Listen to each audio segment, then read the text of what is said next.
আজকের আমাদের lunch menu দেখো, ভাত, এই যে এটা শাক ভাজা, একদম অল্প একটুখানি আমার আর বরের মতো শাক ভাজা। আচ্ছা, এটা হচ্ছে একটা পাঁচ মিশালি তরকারি, মানে সব রকম সবজি দিয়ে ঘ্যাঁট, আমার ঘ্যাঁট।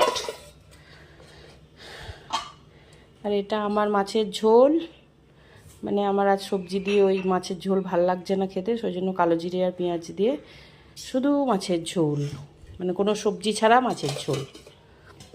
আর এটা হচ্ছে চিকেন, ওদের সবার জন্য চিকেন, এই যে লাল লাল চিকেন, এই দেখো চিকেন চিকেন।